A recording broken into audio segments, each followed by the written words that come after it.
You will hear a telephone conversation between a customer and a shop assistant. First, you have some time to look at questions 1 to 3.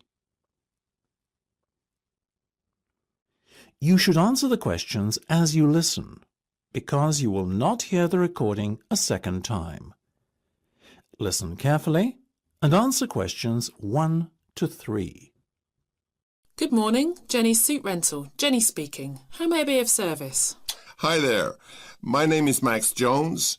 That's Jones, and I'm looking to rent a suit out for a special occasion. Certainly, Max. We charge a set fee for our services. You can either choose from our designer range and pay £50 to rent your suit out, or choose from our standard range at a cost of £25. So, what will it be? Oh, the first option, please, Jenny. £25, did you say? Unfortunately not. The designer range is twice that price. Oh, in that case, I'll take the second option. Standard, was that it? That's right. Now, before we go any further, may I ask how you intend to pay? Do you accept checks? Yes, but only in exceptional circumstances. We prefer cash or credit card. Well, as I haven't got one, does this count as those circumstances? Yes, that'll be fine. Make it payable to Jenny's Suit Rental. Will do. Now listen and answer questions 4 to 10. Now, Max, can I take your measurements, please, and a few details about what sort of suit you have in mind? Certainly. Let's start with the trousers then, shall we? What is your waist size and leg length? I used to be 32 waist, you know, but these days it's more like 36. Too many cream pies. I've been there. And about the leg, 34? I wish. I'm afraid I'm somewhat lacking in the height department. Not even a 32. 30, I'm afraid. Never mind. As for the colour, could you do a dark grey suit? In fact, we have a very smart one of those in just your size. You're in luck. Now, what about shoes? Same colour? No, I think I prefer something darker. OK, let's go with traditional black then, shall we? What about size? I'm a size 45. By my calculations, that's 10 in our sizes. And style? What have you got? We do suede, nubuck and traditional leather. Definitely the last one. Very well. And will you be wanting a necktie? Do you do bow ties? Of course. I'll put one of those down in your order. Dark grey, I presume? Perfect. To match the suit. I think I fancy a light blue shirt, by the way. Might I recommend a green? Green would go very well with the suit you are renting. Light or dark? I'd say dark. Dark it is then. My neck size is 17 and a half. Hard to believe that a little over a year ago I could fit into a 15, isn't it? Those cream pies again, right? You got it. Now, what about your suit jacket? Same colour as the trousers, obviously, but what size? Medium should be fine. You sure? Yeah. And have you got any of those 3-button ones? I'm afraid not. The 1 and 2 button suit jackets are far more popular at the moment. In fact, the 1 button is all the rage. Let's have that one then. No problem. Now listen to the first part of the conversation and answer questions 11 to 17. Hello, Mrs. Sutton. Come in. How are you settling in next door? Have all your things from Canada arrived yet? I thought I saw a removals van outside your house yesterday afternoon. Yes, they came yesterday. We spent all day yesterday arranging them.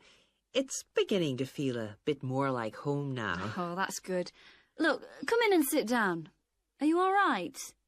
You look a bit worried. Well, I am a bit. I'm sorry to bother you so early, Mrs. Smith, but I wonder if you could help me. Could you tell me how I can get hold of a doctor? Our daughter, Anna, isn't very well this morning, and I may have to call somebody out. She keeps being sick, and I am beginning to get a bit worried. I just don't know how the health system works here in England. All I know is that it's very different from ours back in Canada. Well, I don't know really where to start. Let me think. Well, the first thing you have to do is find a family doctor. Mm-hmm. Sometimes we call them general practitioners as well. Right. and register with him or her. If you live here, you've got to be on a doctor's list. If you're not, things can be a bit difficult. Nobody will come out to you if you're not registered. Anyway, they work in things called practices. Sort of small groups of family doctors all working together in the same buildings. Now, what you've got to do this morning is register with one of them. There are 2 practices near here, so we're quite well off for doctors in this part of Manchester. There's the Dean End Health Centre, about 10 minutes walk away, and there's another practice in South Hay. That's about 5 minutes away, going towards the town centre. We're registered at the Dean End one, but they're both okay. There are about 6 doctors in our practice and 4 in the other, so ours is quite big in comparison, and the building and everything's a bit more modern. South A is a bit old-fashioned, but the doctors are okay. Their only problem is that they don't have a proper appointment system. Sometimes you have to wait for ages there to see someone. Anyway, you go to the receptionist in whichever health centre and ask her to register you with a doctor there. You have to fill in a form, but it doesn't take long. Ours is called Dr. Jones, and we've been going to him for years, ever since we moved here 15 years ago. I wouldn't say he's brilliant, but I suppose he's all right, really. We're used to him now. They say he's very good with elderly people, but he does tend to get a bit impatient with children. Listen, the one who's supposed to be really good with small children is Dr. Shaw. I've heard lots of people say that. She's young and she's got small children of her own, so you could try registering with her. And if her list's full, I heard somebody say the other day that there's a really nice young doctor at South Hay, a Dr. Williams. He holds special clinics for people with back trouble, but that's not really your problem, is it?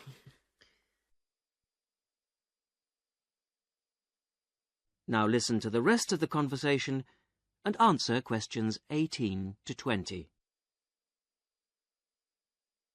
If you want a doctor to visit you at home, you have to ask for a home visit. You're supposed to do that before 10:30 in the morning, but obviously if it's an emergency, you can phone at any time, night or day. It might not be your doctor that comes, though. It's quite often one of the other doctors in the practice. It doesn't really seem to make much difference. Otherwise, you make an appointment to see your doctor at the health centre. You usually get seen the same day. Not always, of course, but usually, as I say. They hold surgeries between 9 and 11:30 every weekday, and from 4 to 6:30 Monday to Thursday. Saturdays are only for emergencies. I see. When the doctor sees you, he gives you a prescription. He writes what medication you need on it, and you take it to a chemist shop. There's one opposite the centre. If it's for a child under 16, you don't have to pay, so if it's for Anna, there's no problem. The same thing goes if you're unemployed or retired, or if you're pregnant. Just as well, because it's not cheap. You pay the same price for each item the doctor has prescribed. At the moment, it's something like £5 per item. So you pay for the medication, but the consultation with the doctor doesn't cost you anything. It's completely free as long as you're a resident here. You're going to be here for 3 years, aren't you? So, well, there shouldn't be any question of you paying anything to see the doctor. So that's one less problem to worry about. Look, Mrs. Sutton, if you want, I'll sit with your daughter for half an hour if you want to go down to the health centre to register. It's no trouble, really, don't worry. Are you sure you wouldn't mind? That would really help me a lot. I'll ask them if they can send someone round later to see Anna. I think I'll try the Dean End Centre. Good idea. Don't worry about Anna. Right. I'll be back as soon as I can. Richard Murray, a zoologist and popular TV personality, has been giving a talk on endangered species of wildlife to members of the Young Conservationists Association in a small town in the south of England. Listen to the extract from the discussion he had with 2 of the young people after his talk. First, you have some time to look at questions 21 to 25. Now listen carefully and answer questions 21 to 25. What would you say, Mr. Murray, are the main reasons that so much of our wildlife will have died out by the end of the next few decades? Well, Tony, we can't of course rule out the effect of urbanization due to the spread of population, but apart from that, I believe there are two reasons which, in a way, are like the opposite ends of a piece of string. If you tie a knot in that piece of string, you end up with a circle, and whichever way you go round, it's going to turn out to be the same. I don't think I quite get that, Mr. Murray. Well, let's put it another way. It's rather like a film. You've got the good guys and the bad guys. They're pulling in opposite directions, but when it comes to the final showdown, it's hard to make out which is which. What are your two reasons, Mr. Murray? I call them greed and caring. Greed and caring? Yes, I know they don't seem to have much to do with one another, but think about it. The motive of greed is pretty obvious. In the course of the next few months, thousands of baby seals will be bludgeoned to death before they're even weaned from their mothers. What for? For the sale of their skins at inflated prices to please the vanity of a few and line the pockets of the killers. Crocodiles will be slaughtered to provide shoes and handbags for the rich. Gorillas, tigers, leopards and rhinos will be hunted for senseless sport or poached in defiance of regulations. Their skins, their horns, and their magnificent heads will be used as trophies to decorate someone's living room floor or walls. That's terrible. Yes, but it's not all. The whale, probably the most impressive and certainly one of the most intelligent sea mammals in creation, will be cruelly hunted and harpooned to make more money for the profiteers. The dolphin, the sailor's friend, will be indiscriminately battered to death at so much a head on the grounds that it is taking away the livelihood of a few fishermen by consuming the fish in its natural habitat. But surely, Mr. Murray, we do have to keep warm. We need whale oil and ambergris. Fishermen have to make a living. Part of what you say is true, of course, Tony, but we shall have to enforce far stricter controls if future generations are not to find themselves in a world devoid of wildlife as we know it. Well, I see what you mean about fur coats and crocodile handbags, Mr. Murray, but I don't understand what you mean by caring. That can't be bad, surely. I mean, I thought we were supposed to be living in a caring society. Well, so we do, in a way. The trouble is, there are so many well-intentioned people who start out with the best possible motives of trying to protect or immunize us from this, that, or the other in the most effective way at the quickest possible rate. But in their enthusiasm, they lose sight of the long-term consequences. It's only very gradually that the danger to other forms of life, including humans, comes out. Not to say leaks out, and by that time it'll probably be too late to do much about it. Take insecticides, for instance. Now listen and answer questions 26 to 30. But insecticides protect crops from pests. They destroy disease-carrying mites and creepy crawlies like cockroaches. True, but nature has a way of developing her own immunity against insecticides and other pest controls, with the result that the biologists are driven to inventing stronger and stronger compounds, which, though they may annihilate the pest, nevertheless permeate the environment, are assimilated by plant and animal life, and become absorbed by the soil. Countless innocent creatures, the beaver or the mole, for example, are performing a useful task in the natural control. The alarming prospect is that as these poisons enter the foods we eat, and consequently our own systems, They'll find their way into the body of the pregnant mother and into her milk, offering incalculable risks to the unborn or newly born infant. In spite of all our technological expertise, our time is running out. We're virtually destroying ourselves. Now listen and answer questions 31 to 40. Good morning, everyone. For my presentation today, I'm going to report on an assignment that I did recently. My brief was to analyze the methods used in a small study about job satisfaction, and then to make recommendations for future studies of a similar kind. The study that I looked at had investigated the relationship between differences in gender and differences in working hours and levels of job satisfaction amongst workers. For this purpose, employees at a call center had been asked to complete a questionnaire about their work. I'll summarize the findings of that study briefly now. First of all, female full-time workers reported slightly higher levels of job satisfaction than male full-time workers. Secondly, female part-time workers reported slightly higher levels of satisfaction than female full-time ones did. On the other hand, male part-time workers experienced slightly less job satisfaction than male full-time workers. But although these results seemed interesting and capable of being explained, perhaps the most important thing to mention here is that in statistical terms, they were inconclusive.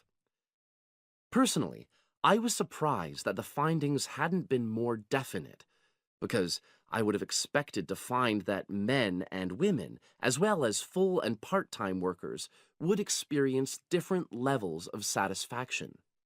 So I then looked more carefully at the methodology employed by the researchers to see where there may have been problems. This is what I found. First of all, the size of the sample was probably too small. The overall total of workers who took part in the survey was 223, which sounds quite a lot, but they had to be divided up into subgroups. Also, the numbers in the different subgroups were unequal. For example, there were 154 workers in the full-time group, but only 69 in the part-time group. And amongst this part-time group, only 10 were male, compared to 59 who were female. Secondly, although quite a large number of people had been asked to take part in the survey, the response was disappointingly low. A lot of them just ignored the invitation. And workers who did respond may have differed in important respects from those who didn't. Thirdly, as the questionnaires had been posted to the call center for distribution, the researchers had had very limited control over the conditions in which participants completed them. For instance, their responses to questions may have been influenced by the views of their colleagues. All these problems may have biased the results. In the last part of my assignment, I made recommendations for a similar study, attempting to remove the problems that I've just mentioned. Firstly, a much larger sample should be targeted, and care should be taken to ensure that equal numbers of both genders and both full and part-time workers are surveyed. Secondly, the researchers should ensure that they are present to administer the questionnaires to the workers themselves. And should they require the workers to complete the questionnaire under supervised conditions so that the possibility of influence from other colleagues is eliminated.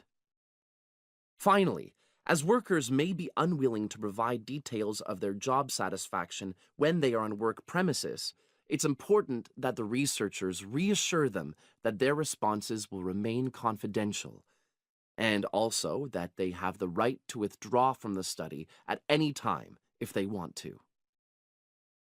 By taking measures like these, the reliability of the responses to the questionnaires is likely to be increased, and any comparisons that are made are likely to be more valid. So, That was a summary of my assignment.